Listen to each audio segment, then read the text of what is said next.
We are taking Forza Monthly on the road. Welcome to E3 2019. It's time for Forza Monthly. Let's go.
Save on new game content with Xbox Game Pass. Well, if you love games, E3 week is Christmas and New Year's and everything else wrapped into one. And we are here at E3 2019 for the June episode of Forza Monthly. Hello, everyone. Welcome. My name is Brian Eckberg. I'll be your host today. And I'm so happy you're here because we've got an amazing show for you today, live from downtown LA. You can see behind me, all the stuff's going down behind me for E3. We've got the Microsoft Theater. All the stuff's happening. The Mixer Dome's behind me. We're going to have a great time today. We've got a bunch of special guests. And what a show we have for you, because we've got the LEGO expansion, we've got Forza RC, we've got all sorts of cool stuff to talk about today. In fact, let's bring up the schedule and take a look at the menu of things we're going to be running today here on the show. We start with the Forza Motorsport 7 updates. We'll give you a brief update of that June 2019 update that was released last week for Forza Motorsport 7. A lot of Forza race regulation updates in that. Then it's straight into the LEGO Speed Champions expansion for Forza Horizon 4. There's that Series 10 recap that Playground just came out with. We're going to have guests from Playground and LEGO here to talk through all the cool stuff happening both with Series 10 and with the LEGO expansion. We also had you might have heard on ForzaMotorsport.net, we had some news around some testing we've been doing with the Forza Racing Championship. We're going to be joined by Jennifer Yee talking about that test and the future of the Forza Racing Championship as well. And then last but certainly not least, Creative Director for Forza Dan Greenawalt is going to be here, and we are going to be talking big picture, a look at the future of the Forza franchise. So a ton of stuff to get to before we even get to July. Of course, we're going to have a July show, but there's a lot to talk about here in June. So, a lot to talk about. Let's start with Forza Motorsport 7. Now, we had a release last week where we were talking about the updates for Forza race regulations. You know the team has been working on Forza race regulations for quite a while now. There's so much work going on in FRR, and we have some updates that came out last week. We're talking about track cutting enumeration, FRR HUD settings, exploit fixes. You can read all about the FRR updates, hard to say, FRR updates on that June 2019 update for Forza Motorsport 7. You can learn about all of that and the fact that we are still in the midst of developing Forza race regulations. So there's going to be more news in July and beyond. So can't wait to share more of that with you. We're going to have our next episode of Forza Monthly on July 1st. We're going to have some special guests talking about what's next for Forza race regulations, but really looking forward to that. So one other thing that I want to make sure people understand is that Forza race regulations, in addition to the development of the features, those features like the HUD settings and the spectate and FRR lobbies, all of those things are sort of the large features that come into the game. But FRR is being developed so that we have the ability to make changes behind the scenes. And in fact, we made some rule set changes just last week, and we'll continue to tweak those. I know people are really interested in the FRR tweaks that we make. We'll keep you guys informed of all of those as they continue to develop. But what I love most about the FRR system is the fact that we can make those changes behind the scenes and keep you guys abreast. It's a very flexible system. I love that. So, Forza Motorsport 7, updates coming in July. You'll hear more about that next month. We're going to talk about Forza Horizon 4 next. We had the LEGO expansion announced yesterday during the Xbox briefing. The LEGO Speed Champions expansion, I should say, that is coming on Thursday. There will be a live stream coming from Playground HQ. You don't want to miss that. In fact, this whole week on the Forza channel is jam-packed with programming every day. We'll have us show you guys a little bit more about that, what to expect for the rest of the week. We also had our IndyCar. You might remember in Forza Motorsport 7, we had our IndyCar Bounty Hunter. That wrapped up. Well, I wanted to actually show the results of that because we've never had a bounty hunter this close before. You can see the results there. Everyone was in the 39s. Nobody was above 40 seconds, but we're talking about tenths or hundredths or thousandths between drivers. So that Brickyard Bounty Hunter Challenge with IndyCar was absolutely neck and neck between all the drivers and some of the most difficult drivers to beat in Bounty Hunter history. So that was fantastic. Glad we got that Bounty Hunter in. That was the final Bounty Hunter in Forza Motorsport 7, and what a turnout by the IndyCar drivers and everyone in the community as well. So, Forza Horizon 4. As you saw yesterday, the LEGO expansion for Forza Horizon 4, the LEGO Speed Champions expansion was announced. It's coming on Thursday, and we are going to have a conversation with Mike Brown and Chris Stamp from LEGO talking about the expansion. But first, Mike Brown, principal game designer at Playground Games, got a chance to go to LEGO HQ in Denmark and get a tour of this their awesome facility, the office where they work. This is the first of our behind-the-scenes documentary that we did on the making of the LEGO franchise in Forza Horizon 4. Check it out.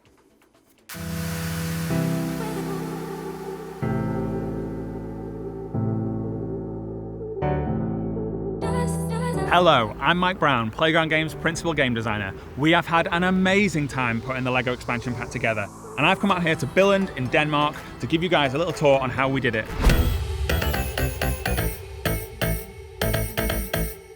Today I'm going to show you around, we're going to build, we're going to race, and then I'm going to take you to lunch afterwards. Sounds awesome. Let's go.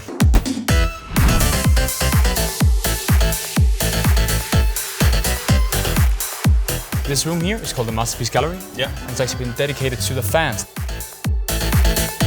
If you look at all the dinosaurs, you can see they're all roaring. You probably know when you step on a Lego brick, it hurts a lot. Oh, I see.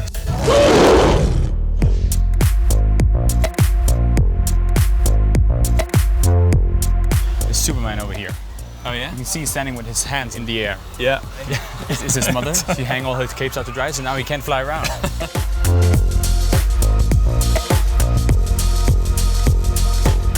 Ski jumper. Oh yeah? He's jumping very far. We could probably follow it, right? So Yeah, try and do that. there he is, face first in the sand. Here we have the fish tank. So, we're gonna build fish. Can I build a car? You can build a car. There he goes. There he is. Christian, This looks amazing. What are we doing here? this is a big city. Yeah. And in here, you can see we have a racetrack. When we make the city happy, then they will go in and there'll be a race. Okay. So maybe if we take these houses, move them over here. Oh, that's good. Oh, there we go. Yeah. Now they're gonna run into the stadium.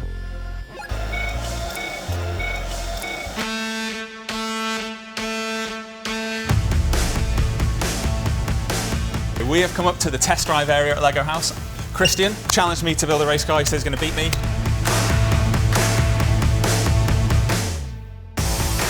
We're ready to roll. Clear winner. Come on, Red Rocket, you can do it.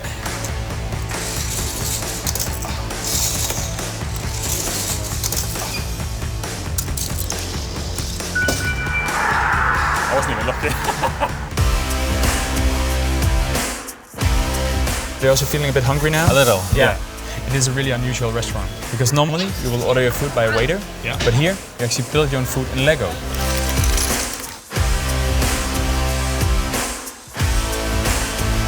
So, You did it.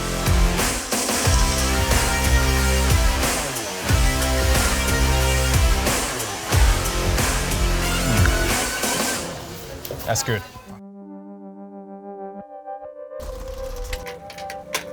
We are at what we call the Vault. It's an archive where we keep 7,500 Lego retail sets. a vehicle from the 60s with that original Lego wheel. That's huge, you know. Now you get movement.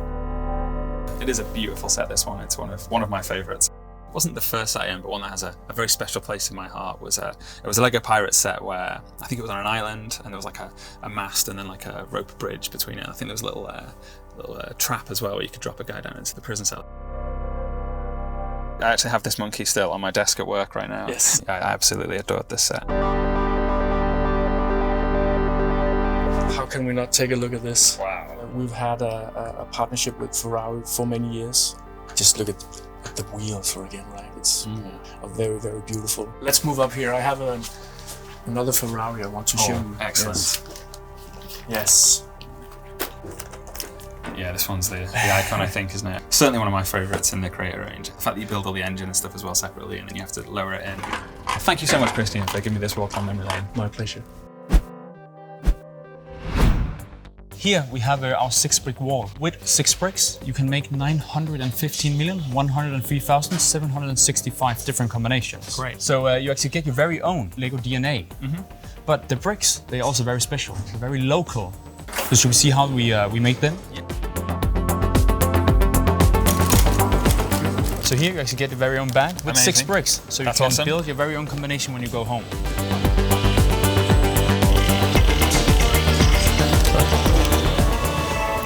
That's beautiful. I've had an amazing day in Billund, but there's just one more thing I wanted to show you before we go, and that is this incredible car that was built by Kjell Christensen, part of the family that owns Lego. So this was built in 1964, when there would have been only a tiny amount of elements available compared to what you'd have today, and yet there's an incredible amount of detail. He built this car to convince his father that Lego could expand their audience if they built things like this. The latest expression of that passion can be seen in the LEGO Speed Champions expansion for Forza Horizon 4. We'll be releasing incredible behind-the-scenes content showcasing the incredible relationship between us and Lego. Subscribe to our channels to stay up to date on the latest videos. You will not want to miss it.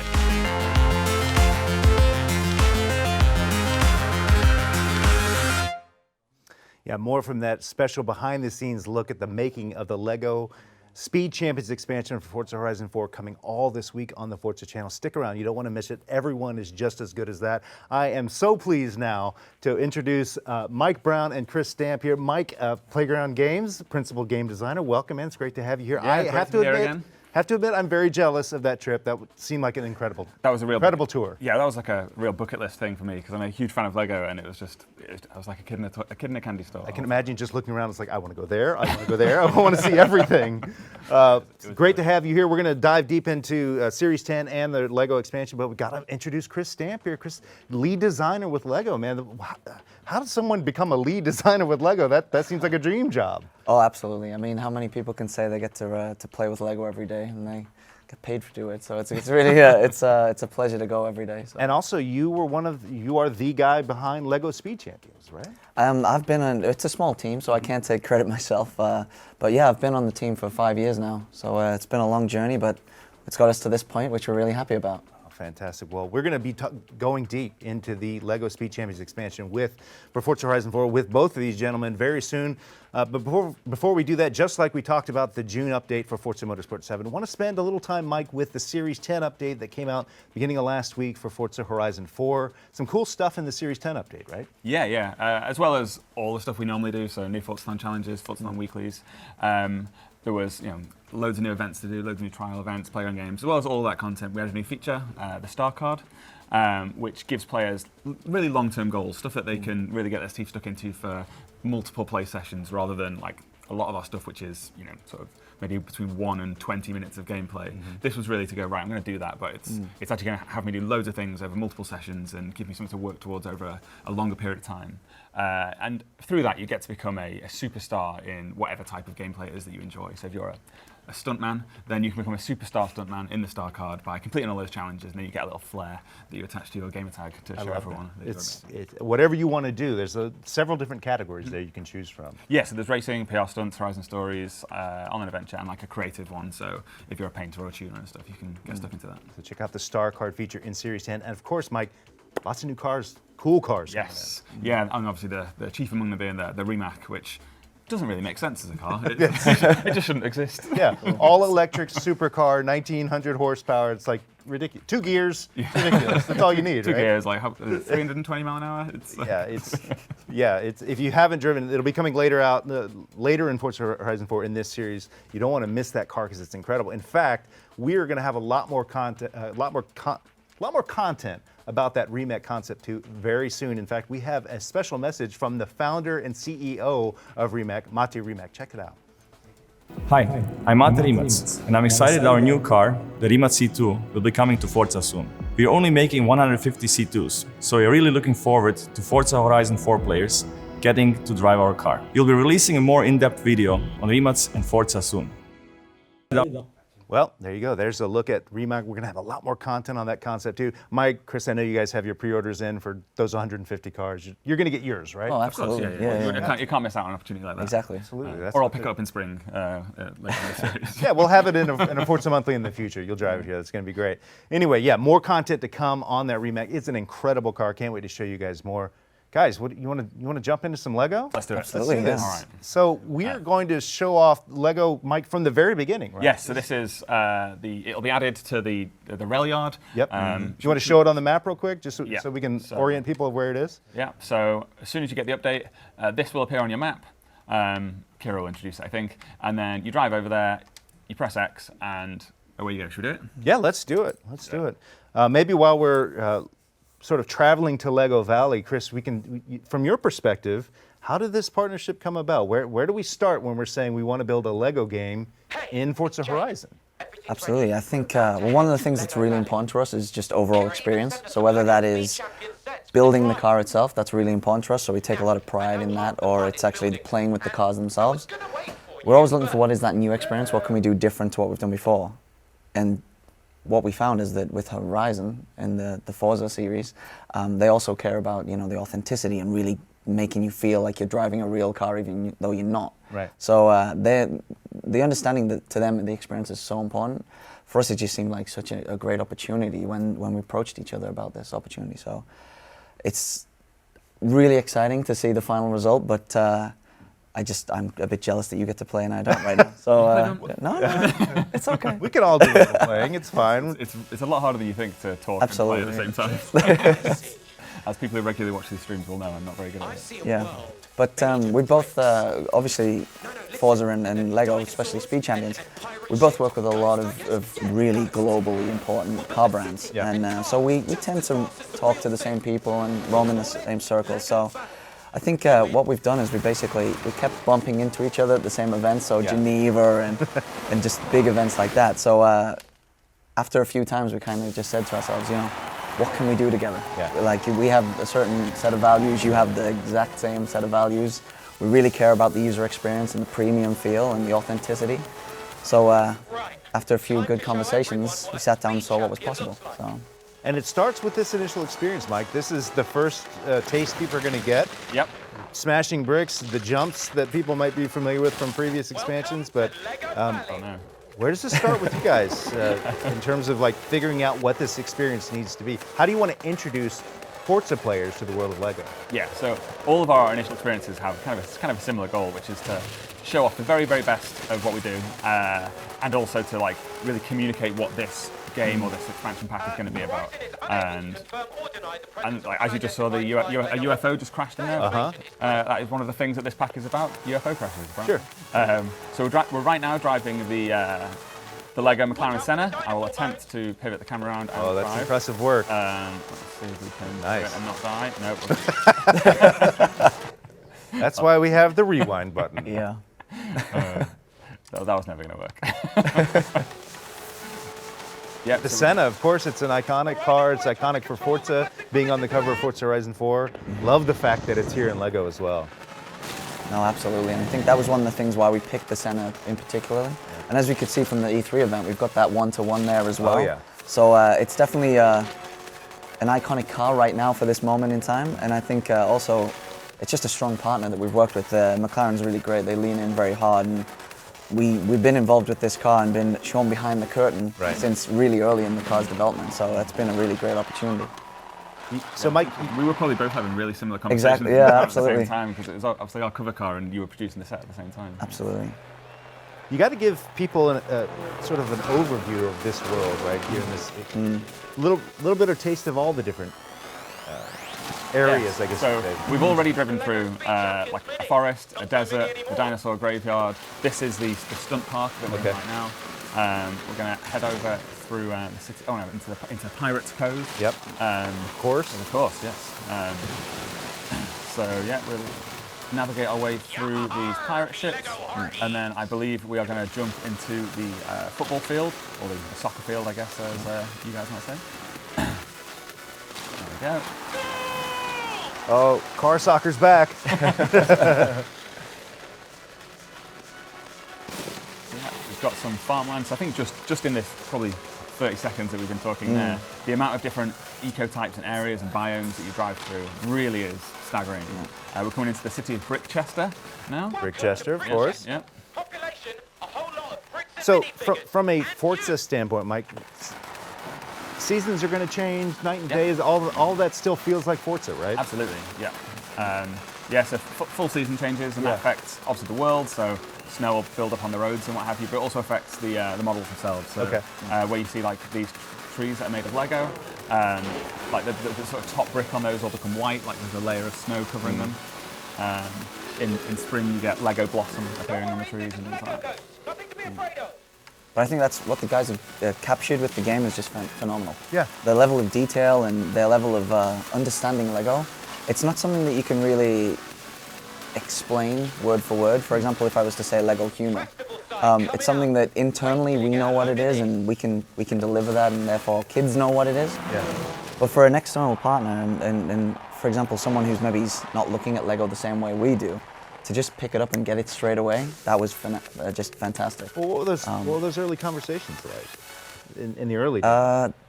There were quite, I want to say, discovery, because it was a brand new partnership. We both have a certain high level of detail and quality and premium feel, but you kind of protective because you're kind of, this is our side, and you're kind of passing that over. So. Shakily handling exactly. over the secrets. You know, and you're kind of saying, okay, you can play with our toys, but don't break them. Right. But no, I can't say enough positive things because they've been very respectful, and some of the details that they've captured is blew my mind. If you zoom in and you look at some of the details on the plastic elements themselves, You can see it right there. Exactly, yeah. They've captured the actual element numbers that you can see if you get a magnifying glass and look at the piece. It's just like they would be. Exactly, It's it's so cool. 1-to-1, and even the way the labels are on the product, and the fact that they actually raised, and they've got that extra shine. The slight translucency on the red bricks. Yeah, it's as sunlight fantastic. comes through them. You can see the edges of the stickers where they meet. It's just That's- every time I look at it, I smile. It's That's so the fantastic. car team being the car team, right? Yeah, Right, Mike. like those guys are.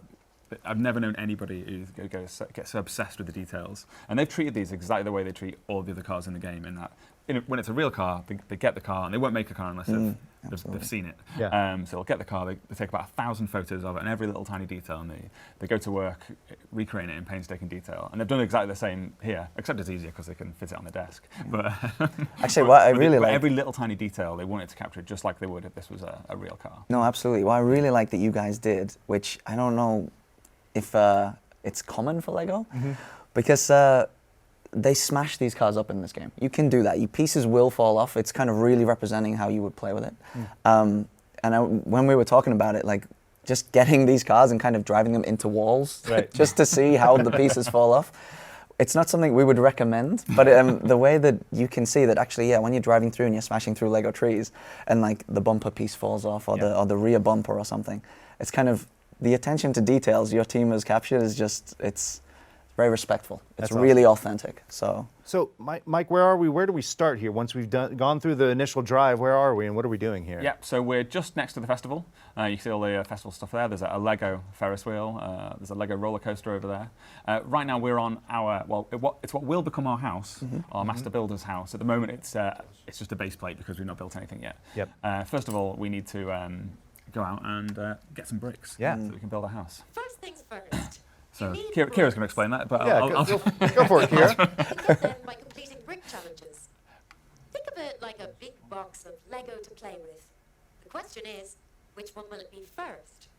Great, thanks, Kira. So yeah, Kira said basically what I'm about to say, which is this is the brick challenge screen. So there's over 250, I think 278 individual challenges, and they span all kinds of Horizon gameplay. So there's stuff over here, which is kind of what you'd expect. So complete the Lego Festival Sprint. So pretty normal stuff. But then smash 20 traffic cones in 45 seconds. Interesting. Not really asked people to do that before. Collect a bonus board. These ones are kind of discovery based. So find the football arena, visit the dinosaur graveyard. And basically, what you do is you think, right, what do I want to do? Okay. Well, I'll give this one a try. So maybe I click pin. First brick challenge set. Let's do this. All right, Let's do it. let's do it. And then we'll exit our house base plate. Fortunately, some clever designer has, and it wasn't me, I'm not talking about myself. Brilliant. has placed a load of cones here, which is a perfect demonstration of this particular challenge. So. And you pinned it so you can see the goal there. Yeah, and it ticks up as I go, so I can. Or rather, the number ticks up, but the timer ticks down.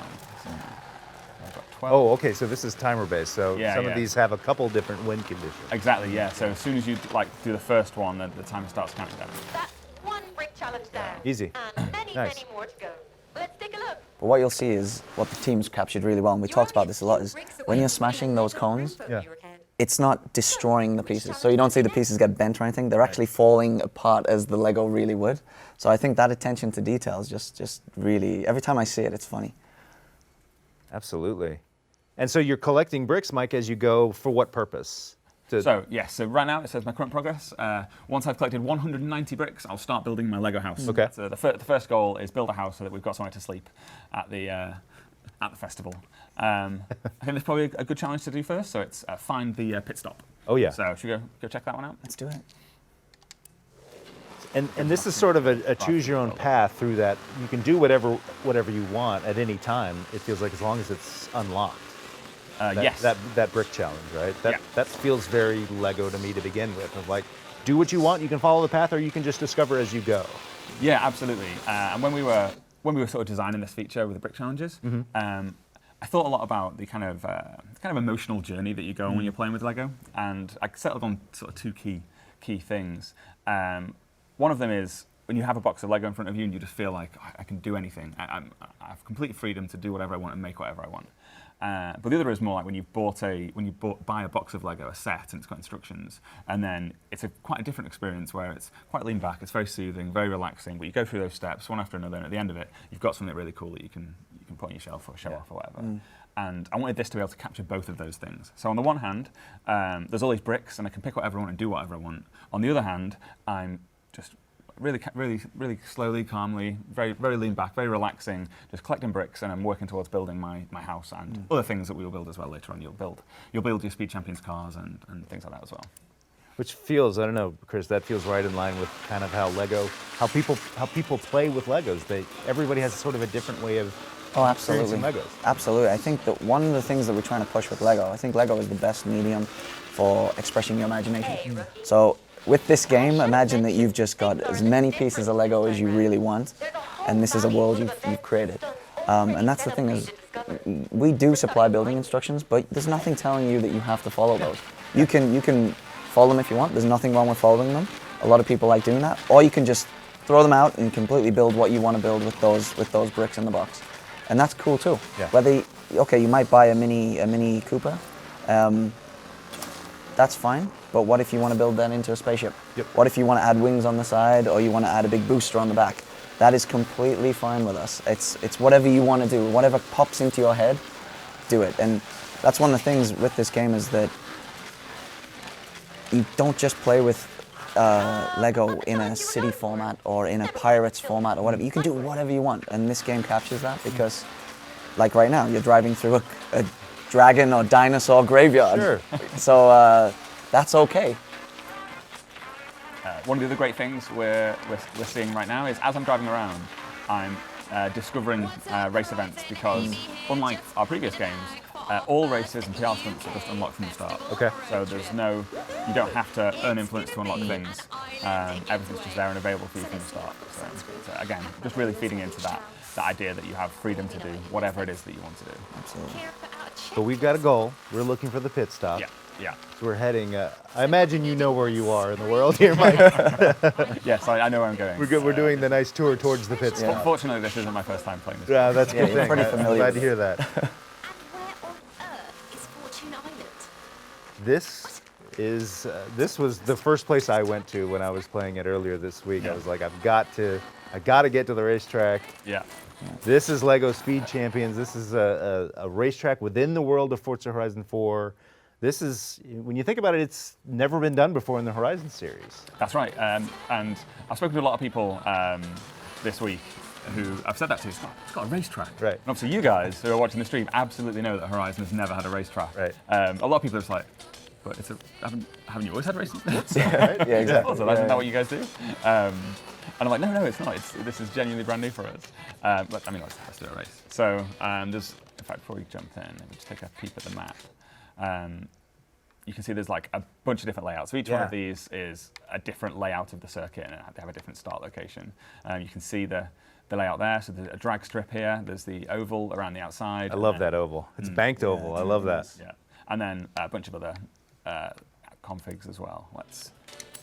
So I imagine, Chris, this was kind of close to your heart. Being with LEGO Speed Champions, did this feel particularly, dear to your heart when you were seeing it as it was coming along? Absolutely. I mean, it's very strange because I'm used to sitting not at my desk but under my desk playing with these things, trying to get in the mind of a kid. Yeah. And this was kind of like seeing my thoughts come to life. So I can kind of. It feels so familiar, even though I'm seeing it for the first time as this process is developed. Yeah. And that's kind of scary because you kind of think who's inside my head. Right. But Mike it's Brown's also great. inside your head. Exactly. But this is just great. I mean, the fact that now you can see these cars moving the way we want them to move, but also you can pretend that you're the minifig, you're the driver inside with the view settings. So that's just great. And the fact that there's so many different race types in this game, and that you can take our Lego Mini or our Lego Senna and race it against the real Senna that you guys have created, that's just, it blows my mind. So it's those are the Speed fantastic. Champions events. So they're like a special, like a showcase event where we have the Lego version versus the. Yeah. Very nice. Yeah. The LEGO against the real world version. So which event are we doing here, Mike? This is the Lego Indy Circuit. Okay.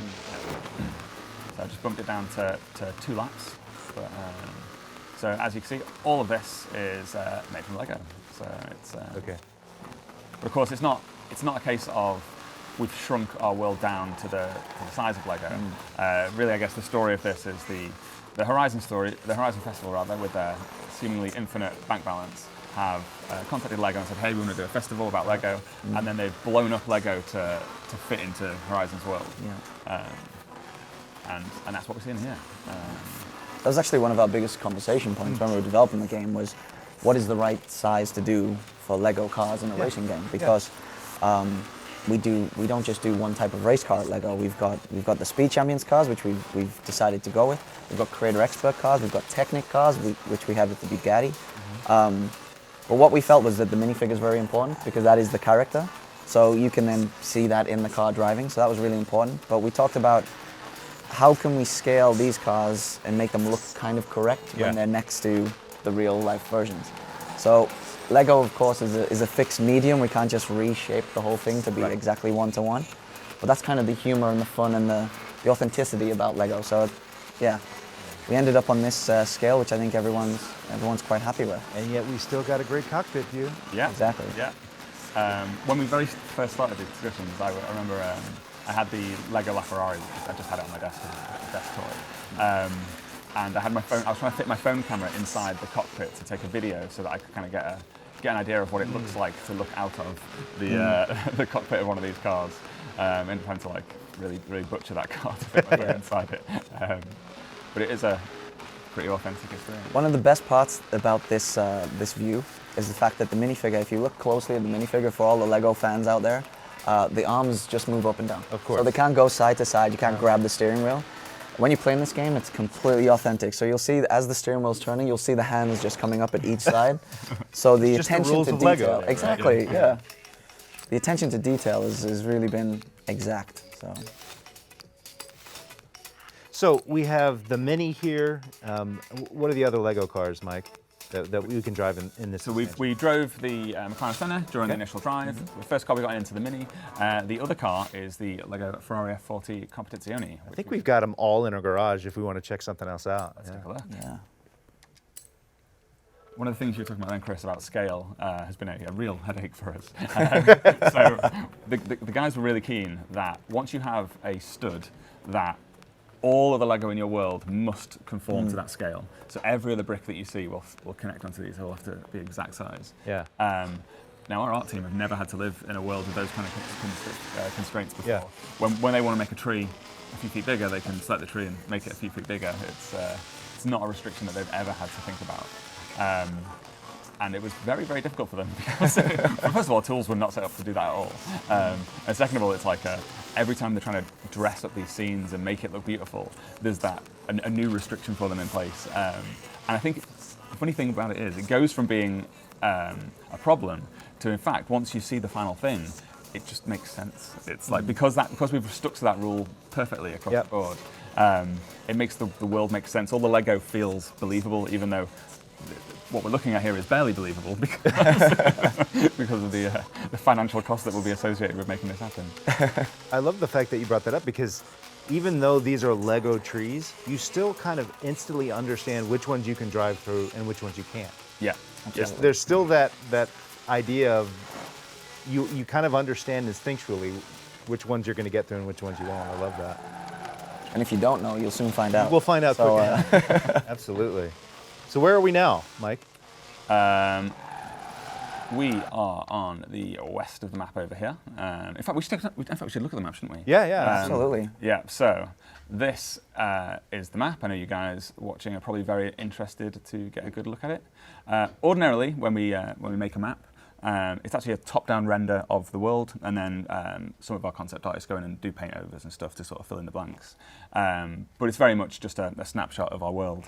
But this time, Rich Evans, one of our graphic designers, has built this brick by brick in the Lego Designer, which is a tool that I think they use for the Lego movies, isn't it? Yeah, absolutely, yeah. But don't let that make it sound like it was any less a gargantuan task than it would be if you was doing it with real Lego, because you very much have to go into like a little window, select the brick, place the brick. Yeah. It's still very, very manual. And he built this out of 180,000 Lego pieces over the span of many, many weeks. Wow. Yeah, so we're quite lucky that we have any graphic design work done at all. Because but one of the things I love about this as well is he's had to recreate like the large-scale Lego sets. Yeah. So that roller coaster is actually a Lego set that you can buy. It's one of the Creator Expert ones. But because this has a different scale for the map, he's had to recreate these sets that you can buy, but in sort of micro scale. Wow. So you've got like, that dinosaur I think is one that you can buy as well. And things I love as well is he has never broken any of the Lego rules at any point. Like if you look, the city is actually not on the grid, it's slightly rotated. Yeah, it's kind of askew there. So you would say he's cheated. But actually in the Lego Digital Designer, he's placed that city model on top of one of the turntables and then rotated it ever so slightly so that it would still work if that was real Lego. Which... Wow. I can imagine Chris, he was on the phone with you guys all the time, like, can I do this, can I do that? Like, what's allowable here? Well, no, that's the thing, is that this is a perfect example of the guys showed this to us, because this was just an idea and they showed us a portion of the map to see if this was the right direction. And it was one of those things where you saw it and you're like, do you work at Lego? Because they just captured it perfectly, and they knew things that we didn't have to teach them. So it's, every time I look at this, I love the map because you see little micro builds of things. Or little uses of elements in new ways. So like one of my favorite parts is next to the pirate ship, you use a minifigure accessory element, which is normally like that one there. It's used as a lifeguard's flotation, and it's used as a small life raft here. Wow. That's just clever thinking. So. Yeah, I mean, Rich took that task on. He didn't have to. I think that wasn't. Yeah. It was very much because he wanted to, because he's a massive Lego fan, and probably thought it'd be great to spend a few weeks of his work life just building with Lego. But yeah, it's but we've got beauty zones like you would have on the main Forza map? I mean, there's all sorts of little details here that people can experience. Any particular favorites for both of you that you think people should check out right away when they play the expansion? Oh, that's a good question, actually. So I think the stunt park is really cool. I think there's a lot of gameplay and activities and stuff. There's a cross-country race that goes through it, which is just bonkers. Yeah. Should we drive over there? Should we check it out? Let's go take a look. Yeah. I'm in a I think my favorite part is probably the city section with all the, because like Mike was saying, most of the things that's in there is real Lego product. Yeah. So that if you could have your dream world, you could go out and get all these sets and build this massive thing. You probably need the size of a football field to build it, but you'd achieve it. But don't tell my kids that. They're gonna no, exactly. Yeah. But all that city scene where we've got all these creator expert buildings, beautiful detail. Really, their team do a phenomenal job. That is fantastic because that you forget for a second that you're in a video game. You think you've stepped into a Lego world. So that's beautiful. Still smashing through things to get where you need to go quickly. Absolutely, that's part of the fun. And there's that example of the big trees. You can't hit those. Can't knock over those big trees. Yeah. So I'm just doing a Trailblazer, as this pack has Trailblazers, which were a new feature we added in Fortune Island. They're a lot longer this time. This one has me having to navigate around the city, which is going to be tricky. With all of the things you could have added to this map, you have so many different. Lego has so many different, I guess you'd say, worlds to explore and things you could put in here. What was that process like of no, we need a desert, we want to have the racetrack, we want to have the city. Like, I can imagine there could have been any number of things that you wanted in here. How did you decide what needed to be here? Yes, that was a really interesting kind of experience and process. Because as soon as you start to have those discussions around what's the most important things, what are the types of Lego that we have to have, you find out that everybody who has played with Lego as a kid has a different idea of what the most important Lego is. Like there is no quintessential iconic Lego set because for some people it's pirates, for some people it'll be city, others it'll be the dinosaurs or the Lego 3-in-1s and stuff like that, or no doubt Speed Champions as well. And so as soon as you have that conversation, you realise, oh, I'm in another drift zone, I'm going to make a fool of myself. As soon as you have that conversation, you realise that's part of the beauty of Lego is that it means different things to everybody, and we really needed to embrace that and include as many of those themes as we could. So I'm going to bin off that drift zone to come here and see the stunt. This is the stunt part. Yeah. This is so cool. The giant minifigures up on the podiums. Which are actually built out of individual bricks, so as to not break. Really? Yeah, because we try to keep to that same scale ratio.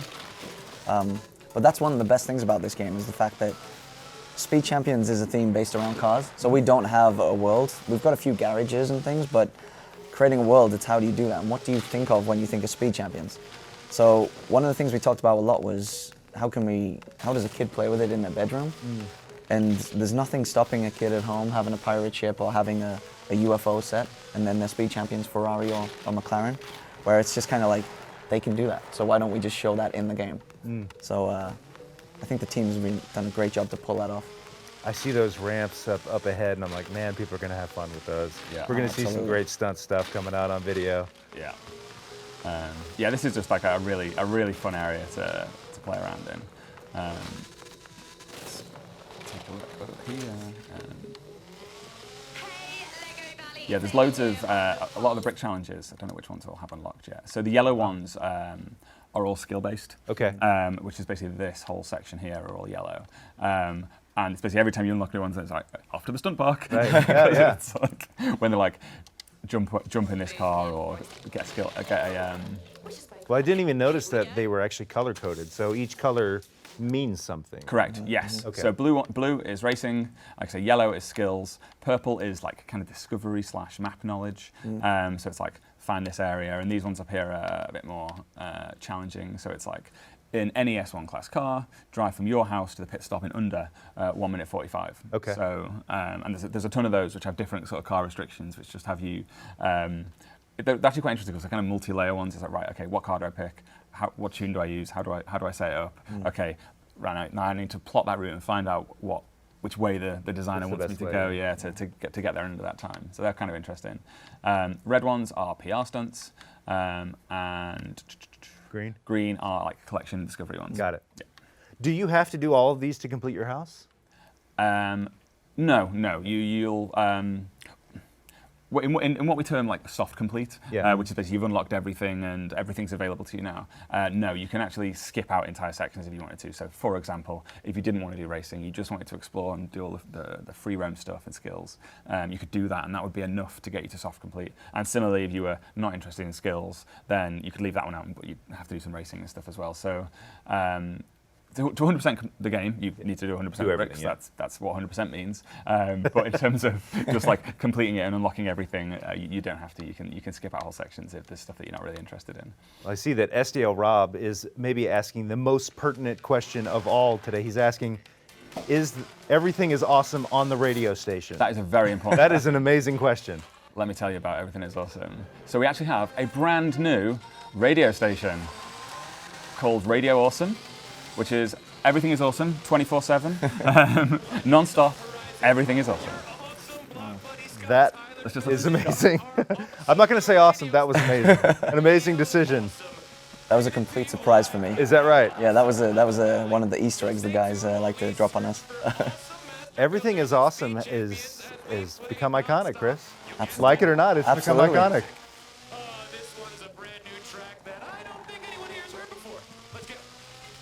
And so You got the DJs there. Yeah. So, exactly, so all of the other DJs from the other Horizon stations are guest DJs on Radio Awesome. And as you play through the game, they start to. You could tell already actually that Scott was a bit wired. He heard it a few times. And yeah, but they all start to just become slightly unhinged as they progress through. The most funny ones is as always Don, the Timeless. the timeless classical DJ. Yep. Obviously he's usually listens to classical music all day, so being forced to sit in the booth playing Everything is Awesome all day every day That's like Don's idea of purgatory. That's really cool. Anyway, I'm going to do this cross-country race up here. I need to change. Oh. So, we talked about earlier about the cars themselves and how obviously this is the Ferrari F40. In terms of performance, Mike, is this car relatively similar to the actual F40 in terms of performance? Or how did you guys go about, from a performance standpoint, building the Lego cars versus the real-life counterpart? Yeah, so we're blowing this stuff up to the Horizon scale. We're bringing this stuff into the Horizon world. So we need to make these cars drive like a real car. So they very much handle and perform as the main car does. All the car physics and stuff like that are the same for these as they are for the main cars. And that includes, I hope you don't mind me saying this, but the Lego cars are not quite as aerodynamic as the main cars. Wait, what? Breaking News just in. Which means that we had to do some work there, because our aerodynamic system does look at the shape of the car to determine how much drag it's going to put on them. And there was a significantly higher amount of drag on the Lego cars than there was in the real-life counterparts. Right, I'll just knock down the number of laps. All right, what are we doing? We're doing a cross-country in the Mini? Yeah, it's a cross-country through the stunt park, which is pretty crazy.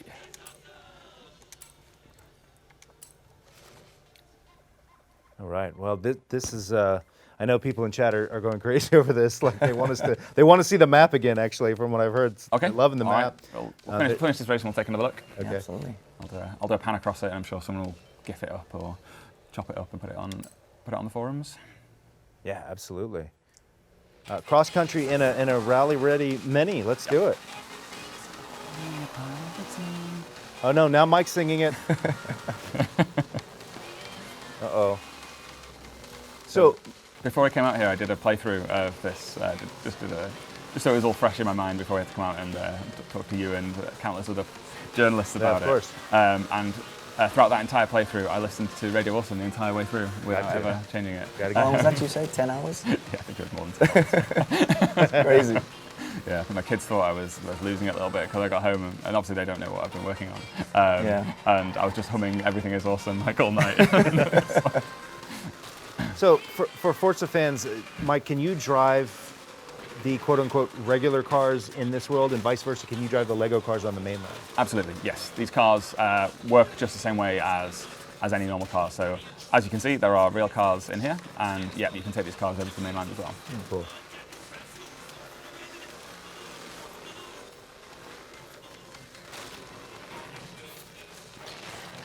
space. So lots of jumps like you would expect in the stunt park, I suppose.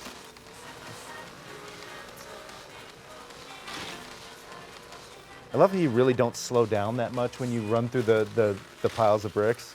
You're kind of encouraged to do that. Yeah, Yeah, absolutely. absolutely. That's one of the main things that was added in extra was just, do we need them? No. Are they fun? Yes. Yes. So let's just add as many as we can. It's interesting, Chris, you were talking earlier before the show began about how this is a sort of different project for you, and I guess, is it fair to say Lego in general? Because Lego video games have been around for a long time, and you've worked with other companies, but this feels a little bit different from those games. Oh, absolutely. I mean, we've got a large back catalogue of different video games we've worked on with some great partners. The thing that's different, probably is the main thing about this, is that this isn't a Lego game. This is a Forza game, and it just happens to have some Lego in it. It happens to have some really accurate and beautiful Lego in it, but it isn't a Lego game, and that's the big takeaway. Where the games that we've created previously, they've been Lego games. Yeah. Also, this is kind of the first game where we've really, and I take credit for this, but it's purely your team, focused on the photo reality. So some of the details the guys have got, like we were talking about the little imperfections on the elements, where if you zoom in, it actually matches the molding details from the real pieces. We've never went to that level before. So that's just been crazy. Yeah. Is that because you just never had to in the other types of games? And I think we just never. I think, truthfully, the Lego movies have kind of set a new bar. Yeah. And that's one of the things that when we were talking to the team to begin with, that was kind of coming from the Forza side, where they were like, we really want to capture this. And we kind of were just saying, if you can, do it. And then, because it's such a, it's not just one big block like you would with a real car, but it's kind of every single piece. And I think in like each car there might be 200, 250 pieces. That's a lot of data and information to kind of recreate. So we were kind of like, do the best you can, and then we can see it and we can review it. And then when we saw it, it just blew our minds. So yeah, we didn't want to set rules. Yeah. We didn't want to say, okay guys, you have to have this many cars, you have to have this many Lego pieces in the game, it has to be this many trees, or it has to have a UFO. It was kind of like, okay, what do you want to get from this? What do you want to do? And then we do have rules, so what you build in the Lego world has to follow. We have building rules, because the pieces go together in certain ways. And you can't just cut and chop the different pieces, because they're based on real things. Other than that, we just kind of sat down and brainstormed different fun ideas, and the wackier the better. Yeah. So yeah, I can't. Every time it's on the screen, I'm smiling. I remember one of those jumps, Mike. Absolutely. Okay. One of the first things that we were shown when we were looking at like the testing of this and the visualization was we just saw a version of the Senna just going through a field like we've seen previously when Mike's been driving around, just a field of flowers. And it's crazy how that 10-second, 20-second loop became so mesmerizing. Yeah. Because the detail was just amazing. It was really, I haven't personally seen anything like that before, so they definitely pushed the bar from what we expected. Well, you're watching Forza Monthly. I'm so happy to be joined by Mike Brown, Principal Game Designer at Playground Games, and Chris Stamp, Lead Designer at Lego, talking about the Lego Speed Champions expansion for Forza Horizon 4. There's so much going on here. We're having a ball just playing the game and exploring.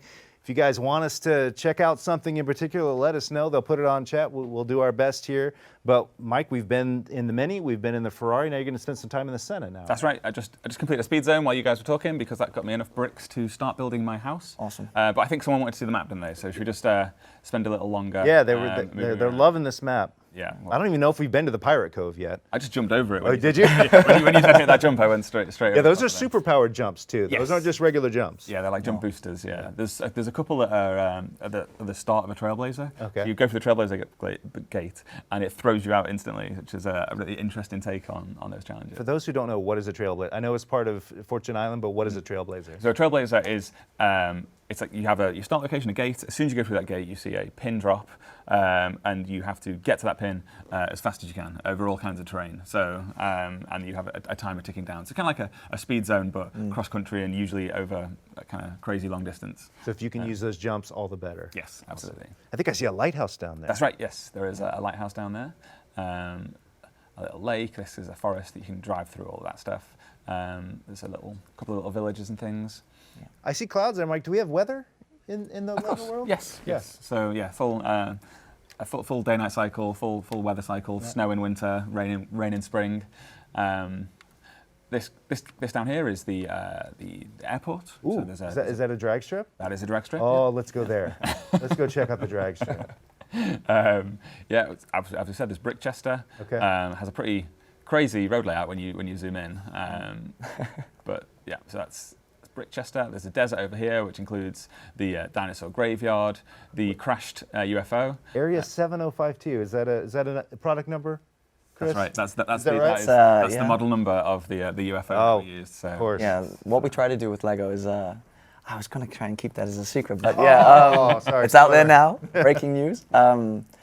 Now, what we try to do with a lot of our Lego sets is, because we've got a large adult audience, what we call the AFOLs, adult fan of Lego. Nice. And when we do these big modular buildings, or when we do, even little sets, in some maybe of the stickers, we'll put like a little Easter egg. So if it's a city police car, the registration plate might be like the designer's initials and date of birth, or something like that. Or I know in a few Speed Champion sets on the registration plates, I know like I've got like my parents' initials and date of birth, and there's little Easter eggs you can drop in there. Or it could be maybe like your nickname at school, or your best friend's daughter's name. Or there's little things that we tried to do. So that's exactly one of them, which is I can't believe you gave that away. But that's great. Sorry But that's to spoil okay. it. Yeah. There's a lot of things like that in this game, so you're gonna have to play it to find out everything else, I think. Absolutely. All right, this is the Senna. This is, of course, the cover car for Forza Horizon 4, but built in Lego form. Yeah. Amazing. Some of the coolest details about this is Brake lights. the brake lights, absolutely. But when you watch when the braking stuff, that the spoiler adjusts just like it would on the Active real aero, car. yeah. It's so fantastic. All right, let's go and build a house. Absolutely. Oh, going to the beauty spot instead of a house. Oh, that's right. We've collected enough bricks, right? Yeah. That's fantastic. Yeah, so right. we'll. Check it out. But I swear, this is the worth first looking time at anyway, I think, just because it is a very nice looking area of the game. Like I say, that is a roller coaster set that you can buy. Actually build that, yeah. But here you can go and ride it whilst you're visiting the Horizon Festival.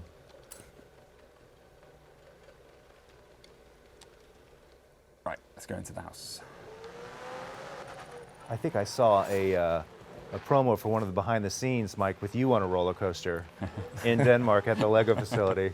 I don't want to give too much away. Yeah. On a roller coaster in Denmark weeks ago, screaming about this expansion. So we did well to not have anybody overhear it. Yeah, if there'd been any Forza fans visiting Legoland that day, we probably been in trouble. We just hijacked Legoland. So that's it. It's a small beginnings, very very humble house to begin with, but at least now we have somewhere to sleep while we're staying at the festival. Absolutely. But this is a Horizon event after all. So every time you upgrade your house, we'll throw in some rewards for you. Cool. So we unlock some new brick challenges, as Kira just mentioned. We also unlock bonus cubes, which are like a new collectible. Now, I was doing some work for Lego, and I found instructions for a full-scale Lego Ferrari F40. You want to be a speed champion? Get me some bricks. These new brick challenges should help. Yeah, so we should mention we've used some dev tools, haven't we, to give ourselves the Ferrari F40 and the McLaren Senna. Ordinarily, when you're playing, you'll need to complete these brick challenges and collect those bricks so that you can build your very own Ferrari F40. Anyway, you want to look at the drag strip? I'd love to, yeah. Let's go and check it. Let's go check it out. And if you find and smash them, it should give you a skills influence boost. Hey, only one way to find out. Of course, Lego flowers. Yeah. It's classic. It was literally a little video like that we saw first. That's and the it was one? just like, I think it was like yellow flowers in the field, and just seeing this car just constantly plowing through them. Also, one of the cool things about this is if you go into the drone mode and stuff, you can chase the animals. You can never catch them, but you can always chase them, which I know is a big popular thing.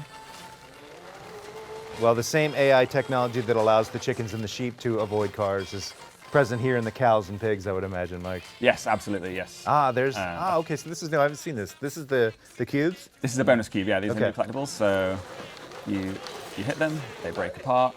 Nice! And check it out. I made them so that they rebuild themselves. Who's the master So, as Jamin pointed out just then, they not like bonus boards. They reappear. So once you've got them, you can go. If you come back to that area later, then they'll have been put back, which just means they work a little bit differently. We have challenges for getting different numbers of them, and they're super satisfying to break up, and you get some influence every time you do. So, well, should we? These are some Lego cows here. Love it. Very nimble. Yeah. Should we do one more race maybe? Do you want to do a drag race, or should we? Let's show off the drag race. Okay. Yeah, let's do that. Oh, here we are. Oh, there's those cubes again. Yeah. There's something very satisfying about shattering those cubes. I like that a lot. Rochester Airport drag strip. Hello, Horizon. Oh, let's just see what Don's saying. Thompson here. I've been asked to increase hype for Radio Awesome. I have to say this.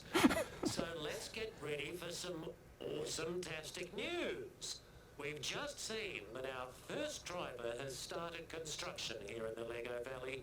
Very awesome. Thoroughly practical. Now, I must say, I do not approve of this next song. Gosh, no, it makes me sick. But I've been told I'll get double pay if I do, so here we go. Typical Don, just enthused about everything.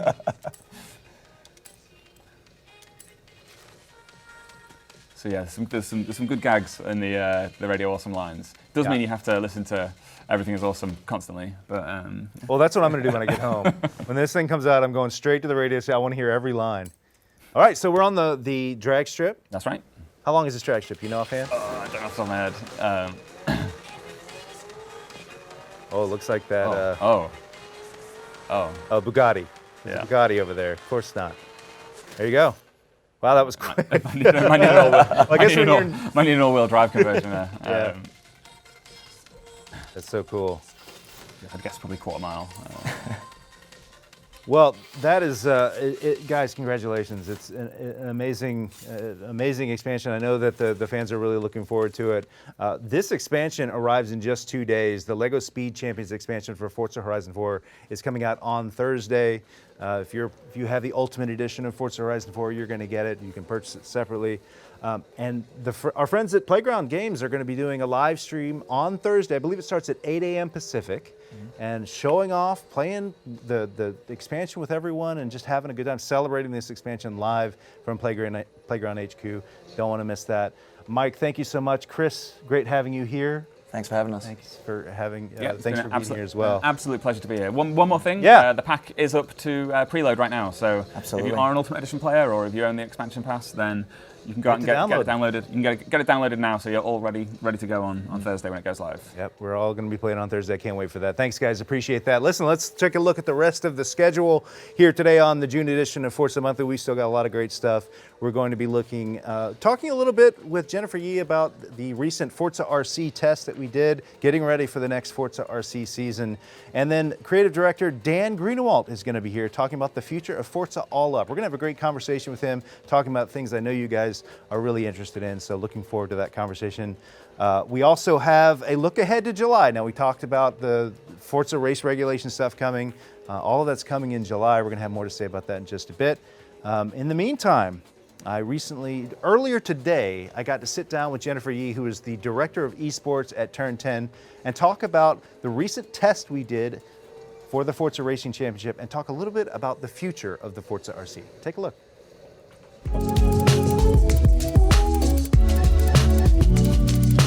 Hey everyone, welcome. We're out the balcony, overlooking LA Live, overlooking the Microsoft Theater. We're here with Jen Yee, Director of Esports at Turn 10. That was a long sentence. How you doing, Jen? Great. I thought that was a great sentence. Yeah, I almost ran out of breath, but I nailed it at the end. Awesome job by me. Jen, it's so great to have you here for the first time on Forza Monthly. Yay, finally. For those who don't know, you've been with Forza RC since the very beginning. Where did you come from? How did you get to Turn 10? I actually joined Turn 10 right after Forza Racing Championship was announced in June of 2016. And it was an amazing journey at Microsoft because I had come from almost 5 years on Halo, working very closely on Halo esports. So during that time, when I started back in 2012, you know, it had been a few years since Halo had really driven esports events or programs in any big way. And so it was really exciting to kind of come in, do the Halo Infinity Challenge, the Halo 4 Global Championships, and it just started rolling and it continues to roll today. So it was really exciting to do that. But then in talking with Dan, I saw that there was an amazing opportunity, a huge potential to bring motorsports into esports. I think that the opportunity between traditional motorsports and video games, there's a natural sync there, yeah, it feels like. it's completely natural. It makes sense. The potential is incredible. And the focus really becomes on our community, right? On the drivers and the teams that participate. Because the cars, we have beautiful cars in the game, but they don't come with drivers. Right. So in our program, the drivers, that's where the focus becomes, is in the community and the competition and the aspirations and the inspiration that they bring. And you came in at the very beginning, you know, Forza Esports and the Forza Racing Championship has come a long way, culminating in sort of last year when we had a really busy season, maybe I guess you'd say our first full season of ForzaRC, right? How do you look back at the 2018 season? Oh my gosh, I can't wait to do it again.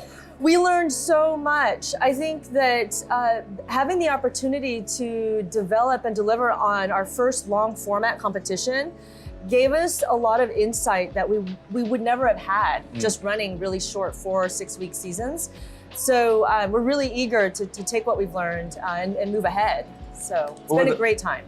Were there things coming out of 2018 you're like, we've got to address these things going forward with ForzaRC? Yes. After the season ended in October of 2018, we spent a couple of months really aggregating and analyzing a lot of data.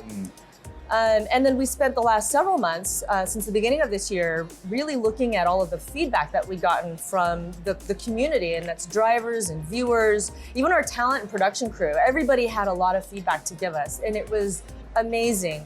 We take feedback from the community very seriously. It took a long time to get through that because there was a lot of feedback. As you can imagine, we've got a large community and they all want different things. And so sometimes we get feedback that was literally contradictory from each other, right? I want this. No, I want exactly the opposite of that.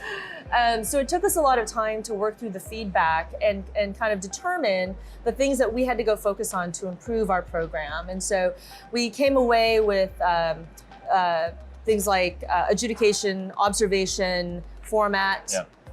Those were some of the variables that we went and needed to go improve. It's funny, when you talk about community feedback, there's always, you're gonna hear every angle from community feedback, but you also have a vision that you wanna sort of, that's your North Star, it feels like. So it feels like across Forza that there's always that mix of, we want to do what the community wants, but we also have a vision here. Exactly. We want to keep Forza Racing Championship alive and well and healthy 5-10 years from now. We want to be able to build motorsport careers in video games. And to do that, we have to keep our eye on the ball from a business perspective, and really balance that though with what our community needs and desires. And sometimes those two aren't, they're not congruous, right? Sometimes they come well together, and sometimes we've got to figure out how to massage that all together. So the feedback that we'd gotten was really helpful because we came out of the 2018 season believing certain things and then finding the feedback telling us something else. We said, okay, well, how do we balance that against the business that we've got to go build? Yeah, makes sense. Well, the first step of that in 2019, besides all the work that you guys did behind the scenes, it sort of culminated in this test just a couple of weeks ago in Burbank, right? We had a ForzaRC test. Tell me about that. It was a wonderful experience because we were able to bring 16 of our drivers in. We were able to test variants on format, variants on adjudication and observation, and it was the first time that we had driven a focus around team competitions. It was amazing. I think between getting to know the drivers, which was really fun, and getting to see how team play develops with the different formats that we created, we definitely learned a lot and took away, and I think that you're going to see an evolution happening, more iteration happening now as a result of that. Yeah, the format to me is what I think viewers would be most interested in. We tried a little bit of everything, some really interesting formats that we'd never done before. That's right, we did. We tested 4 or 5 key formats. And what happened is over the course of the week, we were able to whittle it down to what we felt were probably the most fun in terms of teams building out strategies, as well as just being fun to watch for viewers. So the two that we ended up testing the most over that week, one was called Budget Cup. These might not be final names, but that's what we called it. It was Budget Cup. And what we did is we assigned an allocation of PI to the different teams, and they could use that to decide what cars they would select and build for the races. The other one that we tested a lot around was multi-division / multi-class. Sort of a hybrid of both. Yeah, it was right? kind of a hybrid of both. Yeah. And that one was really exciting to watch. I think for both of those, what really made it exciting was the interactions between the team and the coaches. That element brings in some really great, not only listen-ins, just to see how they think while they're driving, but also just a lot of strategy. And the fact that we had teams is different. Like previous years of Forza Racing Championship have always been about the individual drivers. We've had sort of a team wrapper around things in the past, but this time around, at least in the test, it was all about teams. It was all about teams. And I think there will always be a place for individual drivers to test their skill, to kind of learn to progress. But when we think about where the strategy and the entertainment, the fun of just seeing this come to life, the teams just light it up in ways that you don't really expect until you see it. I mean, even just interactions between drivers on a team. It's fascinating. Yes. Just to watch that interaction between the drivers and their coaches and sort of looking over and seeing what the other teams were doing, like thinking about what cars they were going to use, was fascinating. It was, and there's an element here too where the coaches provided, they were an avenue to provide valuable feedback, to work with us on the formats and adjudication. They're a really great touch point sitting between our group and the teams. So I think not only from a competitive perspective is it going to be exciting, but just from a business perspective and building the program, it's going to be a great way to kind of work together. And I have to touch on adjudication. I know that was a big issue for us in the past. I have to say, I came away really just sort of wowed by what I saw at adjudication in this test. Yeah, I think there might be 3 people that are disappointed that we don't have 40-minute adjudication waiting times. Yeah, just when they're making dinner. That's right. Yeah. That's right. But we are incredibly excited. So I think, there's a lot of advancements in technology, which allows us to create advancements in process. And that's been amazing over the last year, because that's what's really helped us drive for a much cleaner, smoother adjudication process. FRR played a big role in helping us make calls much faster. So we basically got adjudication down to finishing it. I think the longest adjudication we had during that whole week of the test was maybe we finished 2 minutes after a race ended. And that was the longest one that we had. Now, we're not in the clear. That's right. Right? We still have more iteration to do. We did get a lot of great feedback from the teams, so there's more iteration work to be done, but we feel like we have a really solid template coming out of the test week, and so we're really thrilled about that. You mentioned Forza race regulations. It's probably worth touching on how that evolved over the course of the week. Forza race regulations obviously in development right now within Forza Motorsport 7, but we were there to sort of put Forza race regulations through its paces with ForzaRC drivers, and we learned a lot there as well. Yeah, we did. Again, invaluable to do these tests with our drivers directly and get that feedback. So I think the week started out, and I don't think FRR was anyone's best friend at the start of the week. But we took the feedback, we listened, and Elliot, our tournament director on set, kind of tweaked FRR over the course of the week. And by the end of the week, I think that the feedback, you could see an evolution in the feedback. So it was, all right, it's better, still got work to do, but it's getting better. So it was really great to come away knowing that we could take the feedback and action that. That's right. To improve what we're doing. Well, we've done the test. I guess the question everybody wants to know is, when are we going to hear more about Forza RC? I know we've learned a lot. There's still things happening, but when will we hear more? Are you gonna hold me to it? Well, I'm not going. They might. All right, I'm gonna say August. Okay. Thank you so much, Jen. It was great having you here. Enjoy the rest of E3. Brian, back to you on the couch.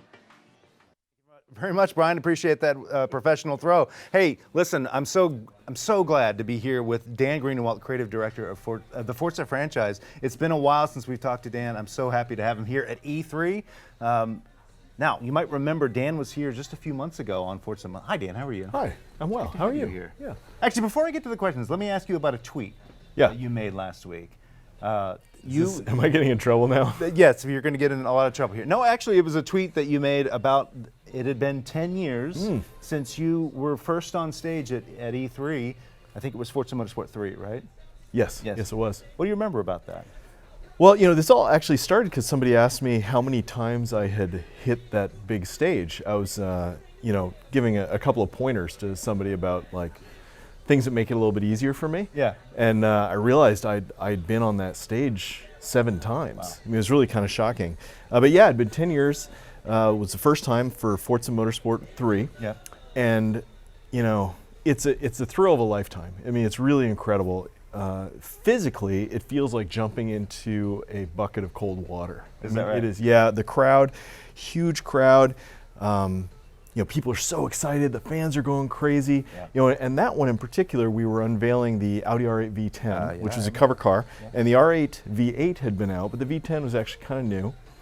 And a bunch of Forza fans. I got to walk out with like dry ice and yeah. I mean, yeah, like true Iconic. rock star moment. Exactly. Yeah, And I'm just a game developer. It's not like this was a very different moment for me. And since then, I've learned, to look out between the curtains before you walk out, and take the crowd in for a second, like that cold water. Let your heart stop for a second before they open up, because you don't want to be having that feeling when you're actually walking out there trying to find a queue. It's an incredible thrill ride. Did you have any idea at that point that you would be doing it 6 additional times after that? I never thought I'd ever do it again. So I was trying to take it in, like just live this moment, be in the moment. I'm probably never going to do it again. Just enjoy it and really try and deliver for the franchise. Yeah. I mean, there are things to read, right? There's the teleprompter and all of that. There's lines to deliver. And I think every time I've screwed it up in some fashion, flubbed on some line or what have you. But I was really trying to focus on just do the best job I can for the team. I knew everybody was watching. And everybody at home. I know, exactly. And we had, oh my God. So have you heard about the blue screen demo? I can't remember. With the original Forza? Well, tell the story either way. Oh my God. So scary, so sad. So we were working on Forza Motorsport 1. Yep. And we're a small team. We founded just as like there were 4 of us that came together and made this pitch. We were a really small team making Forza Motorsport 1. We were going to go to CES. And at CES. In Las Vegas. Yeah. Yep. Bill Gates was going to be playing the game. It was a big deal. It's a simulator, all of this. And, there's a thing called demo demons, right? You just get demons into your demo and you're going to have a crash or some issue. And sure enough, during the demo, it crashed. But it didn't just crash. Oh, no. It blue screened. Yeah. And all of us were crowded in this conference room watching it. We're all excited. We worked so hard on this. And Bill Gates is actually going to be showcasing our game. Yeah. And then it blue screens. And you could hear a pin drop in the room. All of us, our stomachs were through the floor. And Conan O'Brien, I think, was the one hosting it. And he looks at the camera and says, well, I think about 1,000 people just lost their jobs. We looked at each other like, oh, yeah, maybe he's right. That was the worst demo experience I've ever seen. And I guess knock on wood, I hope it never happens again. But well, it's hard to believe that was 10 years ago. But here we are in E3 2019. And this is a different E3 for Forza. I mean, obviously we have the Forza Horizon 4 Lego Speed Champions expansion, but this feels different for Forza. How's this E3 resonating with you?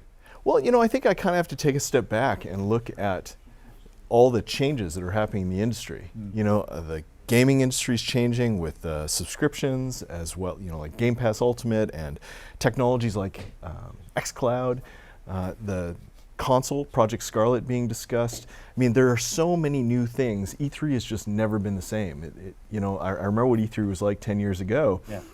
And it was really about the holiday titles, being able to get ready, get marketing ready. And now there's fans here, everything just kind of shifted around as the industry changes so much. And so it's different for us as well. We've changed our focus at Forza to being not just about products, but actually being about community, building communities with our products. And that changes the message we've got. So you look at, at Forza Horizon 4 and this Lego expansion, that's 2 outstanding communities we're hoping to bring together. I've got a couple of kids and they're going to go crazy for this, right? I mean, being able to just explore this Lego world in Forza Horizon 4 is great. And that's how we're going to create new communities, car lovers, gamers, bring them together. So it's a long-winded answer, I know, but I just think about how this industry is changing and how Forza is in a great position to build communities that bring cars into the next decade. And this is just the start of it. It's crazy. We're talking about the fact that 10 million people have played Forza Horizon 4, like since launch. That is incredible. It's Game Pass. It's all these things coming together. It feels like. How do you look at 10 million people play? What does that mean for you? Well, it's a huge number. Yeah. I mean, which is great, but at the same time, it's about giving experience to these players where they can sort of, I guess, self-select into their own little communities, drag racing or drifting. People that really loved the Hot Wheels expansion in Horizon 3 are going to love this Lego expansion, right? So having these places where you can go explore and find your passion for cars and games, it's great. With Game Pass, we got a huge addition of players that came in. It just seemed to add on. Horizon 4 was already a big hit, and then Game Pass just like adds a layer of people on top of it, which is amazing. So huge community, passionate group. I love it, and it's really the future. These communities are how we're going to even change our development process. I mean, it's all about building communities, fan passion, delighting our players, player-centric design, and even in Horizon 4, you see that. The seasons. And the series that are coming in and new features that are coming in, like wall ride fixes, right? Like these are things that are based on what we saw, how our fans are playing. So that kind of fan response and fan building is going to be at the center of how we build communities moving forward.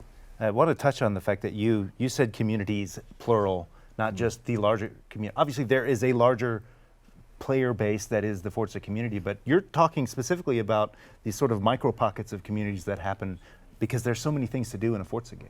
Absolutely, and across the Forza world, so there's Forza Horizon and Forza Motorsport, but even within each of these games, there are self-organizing groups. And it happens in the real world too. You think about drift communities or Lemons and these other grassroots motorsport things in the real world, those are self-organized. And the same thing happens in our games. We get self-organized communities in our game, passionate about some aspect of the game where they can be with their friends, brothers, sisters, family, kids, or meet new people, or just, tool around and explore and have a good time. Yeah. But yes, it is different communities with different motivations for why they game. Now, you mentioned Forza Horizon 4 as an example of a game that is continuously evolving with Forza feedback from the community, but there's also Forza Motorsport 7 has been, we've never stuck with a motorsport game this long before introducing the next thing. I think there's a lot of lessons that we've learned from that as well. What's your perspective? Yeah, we've done something like 30 updates for this game. It's a ton of updates, and some of them very substantial. They were big updates with new features coming in and real development with the community. And we took this year not only to update the game, but to update our process, our tools. Our first customers, honestly, are ourselves. We play test our own work, but we also have artists on the team that need tools and pipelines and new ways of doing their iteration in their work. And this year was all about learning how to listen to our different communities, build those up, create features for them. So that was internally and externally. Yeah, we did new features. We've had great activation events like the IndyCar Bounty Hunter. Things have been evolving and changing, and even things that we thought how the game was going to go, players didn't like this aspect or that aspect, and we changed it. Cars were unlocked across the game. There were new features added, and things changed. That is the kind of responsive design we're looking to do. But it is listening to a myriad of communities. It's not one megalithic voice. We're listening to different groups, and a lot of it's listening to their emotions and their motivations, not specifically this request or that request. So we're building these communities and we're talking to them. We bring them in panels, we're doing Skype interviews with them. And the question's really about, how do you feel when you're playing this game? And I know some people may react to how do you feel as, what's this really about? But it's really the language of design. Are you excited? Are you frustrated? What are the base feelings and what are other games you felt that way in? What are other experiences? So that we can draw inspiration as a design team to create the new experiences. I think this is a lot like Motorsport 1. We didn't have a date. We didn't have, we didn't have a full team for a long time, but we had a lot of customer touch, right? We were bringing in our players a lot, and we were innovating new features like the optimal line and Drivatar and the livery editor, and those were built in a little microcosm with players in-house doing UR and playtesting.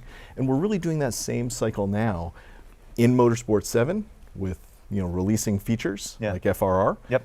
And even as Jen was saying, the actual racers, getting our hardcore racers in there.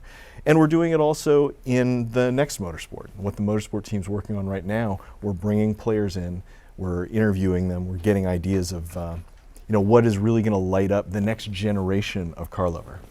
Well, there's any number of directions I could go here. Yeah, I know. I talk.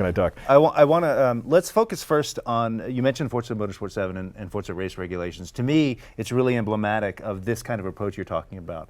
FRR had the first private beta. It's currently in public beta. There's all sorts of things that we've developed to be able to make changes along the way to rule sets and things like that. Where does FRR stand for you and as emblematic of where we're heading? Well, I think there's the process of bringing communities and trying features and changing them over the course of the week. It's called write testing, rapid iteration testing. Yep. So there's that process, but I think there's the larger aspect of playing with features in Forza Motorsport 7 as a test bed for features we want to carry forward and look at in our games moving forward. The Forza race regulations are pivotal to creating a way of racing that we think will scale very well into esports. So it helps us actually adjudicate esports, but also it's training players as they start moving up in skill level, what is proper driving inside of Forza. But I'll tell you, absolutely, there are players who just like to smash it up on the racetrack. Yep. That's okay, we just need to keep them in a different place. Not in a bad place, but a different place. And start training people that actually, when you're wanting to go to more of the professional side and really get fast, that behavior's not okay. Now, we could do it with big punishment, or we could do it with just teaching. And that's what Forza race regulations really do. They just sort of give you a constant piece of feedback on, is this behavior that's going to be rewarded, or is this behavior that's going to mean I come in last in the pack? I think in terms of FRR sort of in micro and FM7, Forza Motorsport 7 in macro, of like how much more time is left for Forza Motorsport 7? How much development is still going to be put into the game? Because you were here in March talking on Forza Monthly about the fact that resources are shifting within the studio. Yeah. So we've reorganized the team. In the past, we had teams that were focused kind of on technology areas in many ways. Some of them were there were things like UI and gameplay, multiplayer and the like. And we've actually organized those teams into feature teams where they can focus on a specific set of players, a specific community, and they can iterate with that community and build it out. So as the team was reorganized, they've started to shift over into the next project. We're in concept phase right now for what's next. And so they're working very heavily with different players and community groups. But there are still teams working on Motorsport 7. Forza race regulations in particular still has updates coming. So as the teams first were reorganized, we worked on our tools, we worked on our pipeline. Now we're starting to shift teams into the creative space of concept and pre-production. Has concept changed for the team now compared to what happened 5 years ago? Yes and no. I think from a high level, it's very similar. There is a concept phase, and we're coming up with new ideas. The goal is to really, flare, like come up with really big ideas. And then as you get into pre-production, which is also kind of a part of the concept phase, in pre-production you're focusing down on what you really can build and what's going to be required to build it. So we're still in that bigger, that still holds true. But how we go about that, how the team is involved, how players are involved, that's what's really changed quite a bit. One phrase I hear from you and from the team is this idea of player first. Yeah. It seems to be a mantra around the studio of how we're developing the game. It feels like it stands for a process, for just a way of doing things. Yeah, it's put the player at the center of everything we do. Another word we're talking about a lot is empathy, just player empathy. And that starts with empathy for each other on the studio, really getting everybody to think of each other as players first and make sure we're falling in love with everything we do, bringing players in and, showing them a great experience. It gets back to a place where we have to assume we don't know how all this is going to go. We're going to have to work on it with the community and learn it together and not hold so tightly what we're doing. You know, that's traditionally, I think that's the biggest change, is that we'll work on something over a long period of time and then we integrate it kind of at the end and then we test it. And now we're looking at having things be more of a unit, a feature that we can work on, we can iterate on, we can pull people in and get feedback. And if it's not going well, we can ditch it. And if we find something cool that was surprising, we can expand on that idea. That is what's really changing here. But that's about putting the player at the center of everything we do, having tremendous player empathy, and yeah, build a community through a player-first approach. When I hear that, I can't help but think about timelines. And I know we haven't announced anything, but when we're still in concept, we're very early in the process, and we're trying to do something very different, it feels like we're not ready for timelines yet. We're not. You know, it's interesting. With Forza Motorsport 3 in particular, it was very important that we had a date, called a date, hit a date. With Forza Motorsport 1 and 2, both of those games slipped. It was incredibly trying for the team. It was hard on all sides. And with Forza 3, we put in place a process that allowed us to call our date and hit it. We're shifting again. Right now we're looking at what is the right date? Well, that's going to be told to us by the features that are coming online. So we currently do not have a timeline we are marching straight to. We're not looking towards a date. We're designing that fun. You know, we want to find the fun with our players, and when we have found the fun that we think is really creating that next, you know, great Forza Motorsport experience, something that's going to take us into the next 10 years, that's when we're going to start locking in on, okay, now we're in production and we're figuring out when our date is. But for this period, we're taking what is a concept that is so enormous. There are so many cool things in this idea, and we have to pick a few of them and start really prototyping them and figuring out, are they amazing? Absolutely. And now, you mentioned earlier about the different ways you're hoping and expecting fans to get involved. Can you touch on that a bit? Like, that's another thing it feels like we're kind of discovering as we go along. It is, and it means sectioning groups into, I guess, cohorts. I don't know what the better word for it is, but just looking at different players and their motivation for playing, you know, painters, tuners, fast drivers. Some of those groups are already in our community, and they're the easiest ones for us to reach, but we still want to reach them in new ways. So that means talking to them on Skype, bringing them into panels, interviews, but even surveys, you know, things like email surveys where we can get feedback on why they game and what's really important to them. But there are other communities as well that we're looking to build. Some are in the motorsport world and we want to get them into gaming, and some are in the broader gaming world. And when I say broad, I don't mean like casual. I actually mean hardcore gamers that are really into competition. You think about esports, can we attract an esports competitive gamer into racing, you know, and create the next level of race car driver? We're kind of blessed in that we can draw retired drivers from real world racing and they can race in our world. And we have this host of really fast racers in our community. But I also want to be bringing in competitive gamers and competitive teams from other genres. What are the experiences that are going to light them up? Well, as you can tell, there's things that we still need to figure out in terms of how we want players to give feedback. But actually, there's a way you can give feedback on what we're doing right now. You can join user research surveys. Dan sort of mentioned it earlier. If you guys can bring up the graphic, we'll show how everybody who's watching can get involved. You want to be a part of shaping the future of Forza? Sign up for the Turn 10 feedback program. That's aka.ms/Forza feedback. Now, these are the user research surveys that you were talking about. What is a user research survey? You know, it could be something as simple and as esoteric about some game that you may not think has anything to do with us. We just ask you how you play it and how you like it.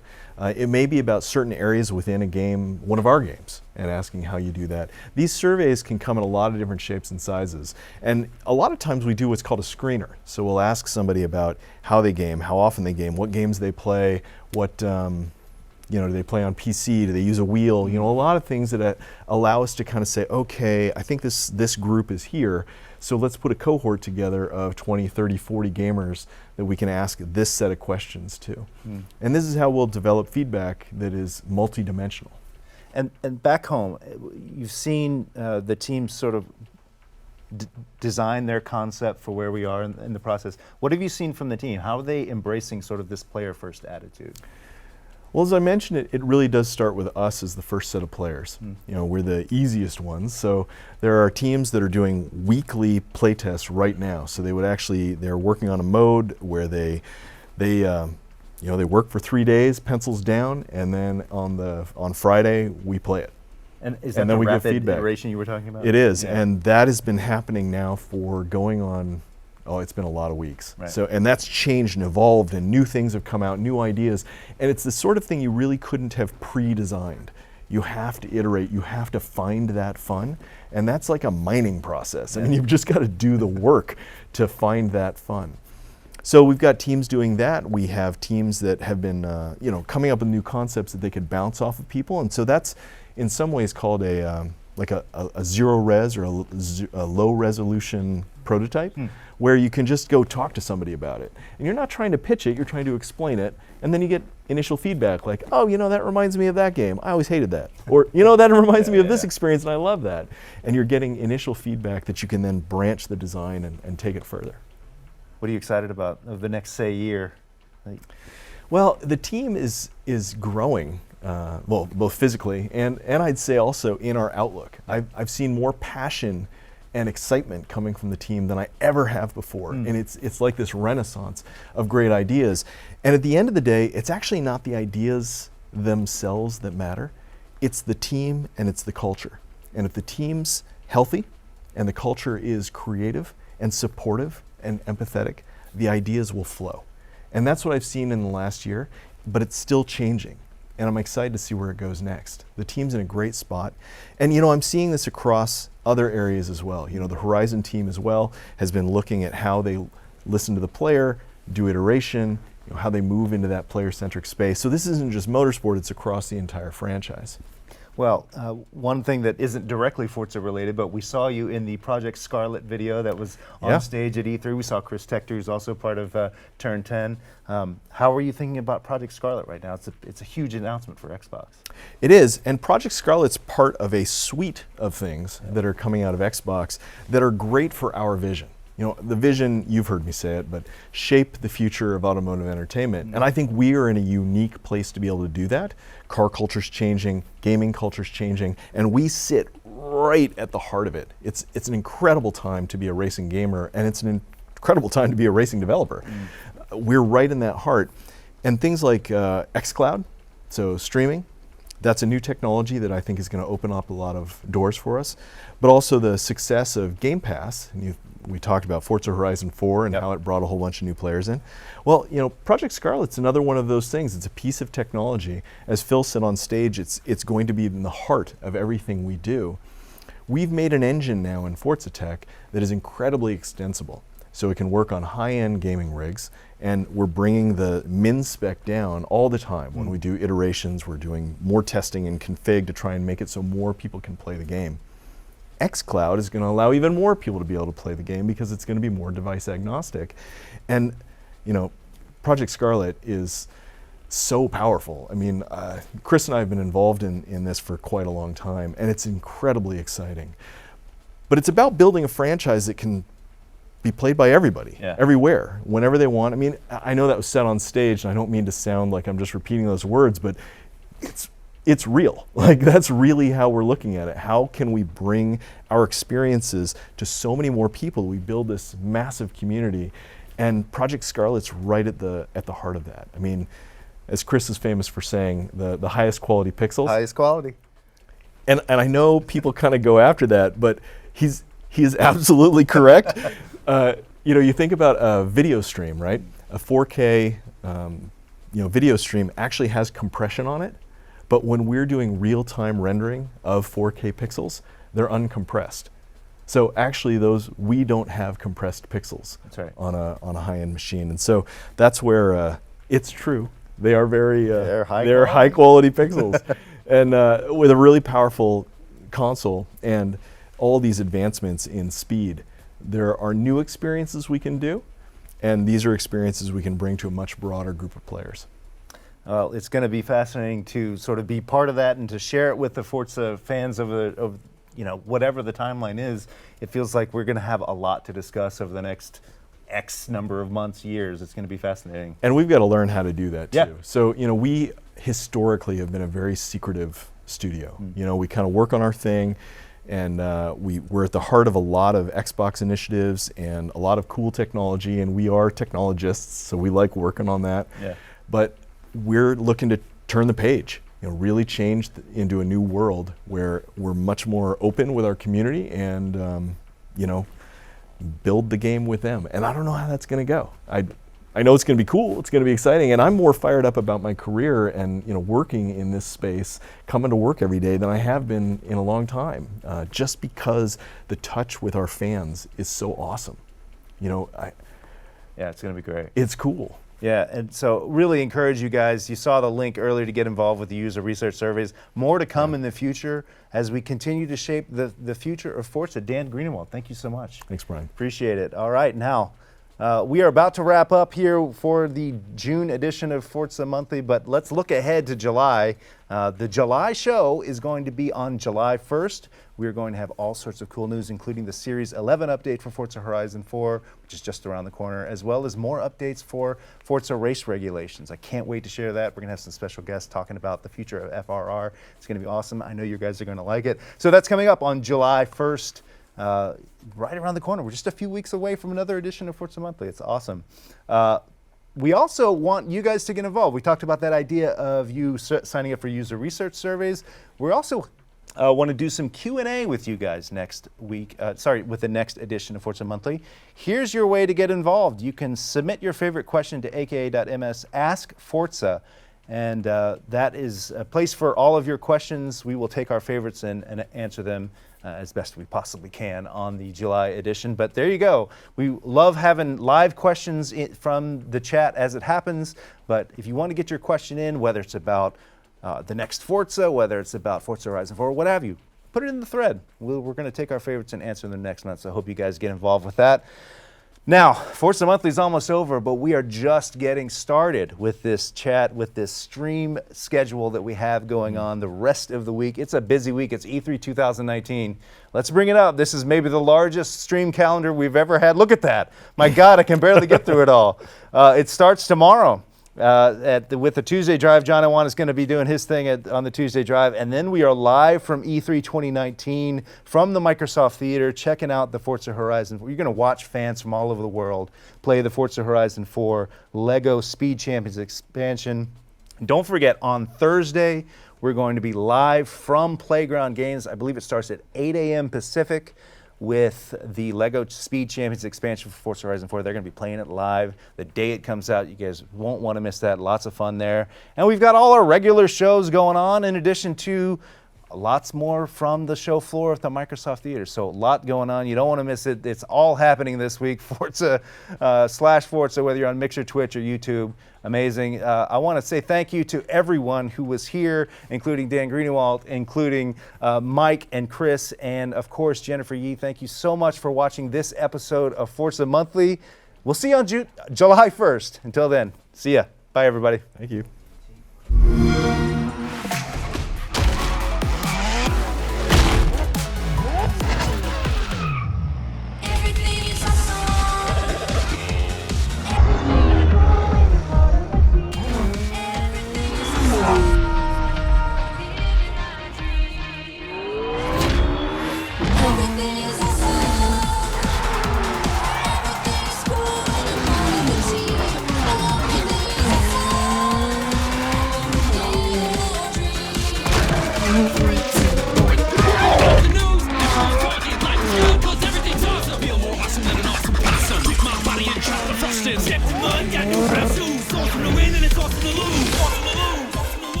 Save on new game content with Xbox Game Pass.